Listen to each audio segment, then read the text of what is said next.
Actually Shyamkanu মহন্তৰ যিবিলাক অনুষ্ঠান আছিল ৰদালি এইবিলাক অসমীয়া সংস্কৃতিৰ লগত জড়িতই নাছিল আৰু সেইকাৰণে মই কেতিয়াও শ্যামকানু মহন্তৰ কোনো অনুষ্ঠানতে নগৈছিলো। এবাৰ মই জজফিল্ডত তেওঁৰ অনুষ্ঠানত গৈছিলো, সোমাওতে মঞ্চৰ পৰা গাহৰি গাহৰি বুলি চিঞৰি থকা কিছুমান শব্দ মই শুনিলো। তেতিয়া মই দেখিলো ইয়াত বিহুৰ লগত কি সম্পৰ্ক আছে। মই গেটৰ পৰাই ওলাই গুচি আহিলো। গতিকে মই মোৰ সমস্ত পলিটিক্যাল কেৰিয়াৰত এবাৰ তেওঁ পাতা দিল্লীত অনুষ্ঠান এটা গৈছিলো 8 বছৰ আগতে।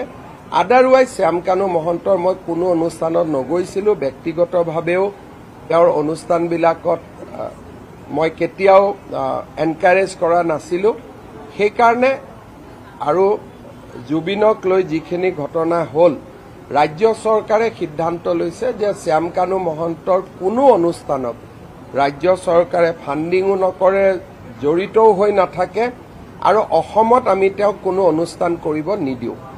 দ্বিতীয়তে ভাৰত চৰকাৰকো আমি জনাই দিছো যে তেওঁক যাতে কোনো ধৰণৰ স্পন্সৰশ্বিপ বা ডিৰেক্টলি ইনডাইৰেক্টলি তেওঁক যাতে পেট্ৰনাইজ নকৰে, কাৰণ তেওঁৰ অনুষ্ঠানবিলাকে আমাৰ অসমীয়া সংস্কৃতিক প্ৰতিনিধিত্ব নকৰে।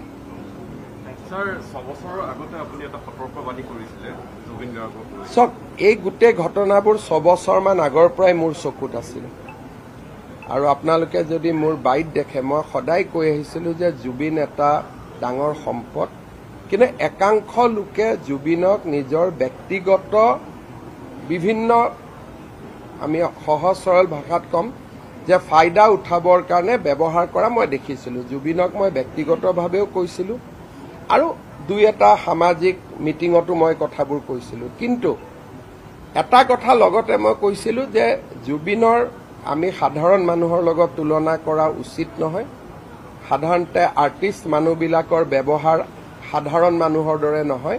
তেওঁলোকৰ চিন্তা ভাৱনা অলপ ওপৰত থাকে, বেলেগ ধৰণে থাকে আৰু মোৰ জুবিনৰ ওপৰত মই দিয়া কেইবাটাও বক্তব্য তেখেতৰ জীৱিত কালত সামাজিক মাধ্যমত বা বিভিন্ন ধৰণে উপলব্ধ, আপোনালোকে গোটেইকেইটা পঢ়িব পাব।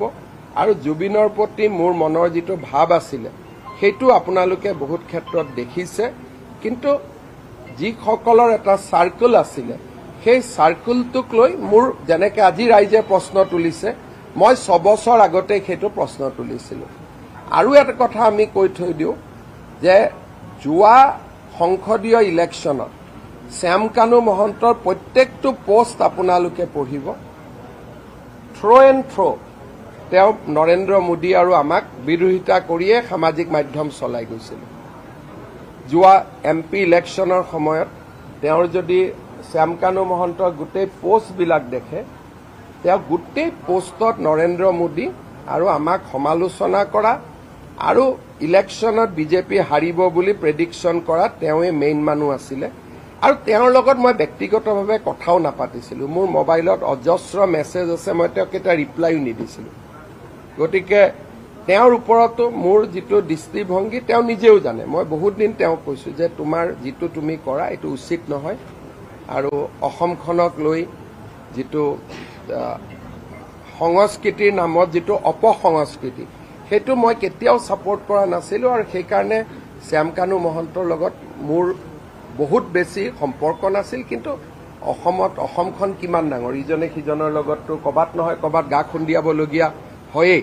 কিন্তু শ্যামকানু মহন্তৰ ৰঙালীয়ে হওক, নৰ্থ ইষ্ট ফেষ্টিভেলে হওক, এইটোৱে অসমক প্ৰতিনিধিত্ব নকৰে। এটা কমপ্লিট বিজতৰীয়া সংস্কৃতি এটাক তেওঁ আগুৱাই লৈ গৈছে।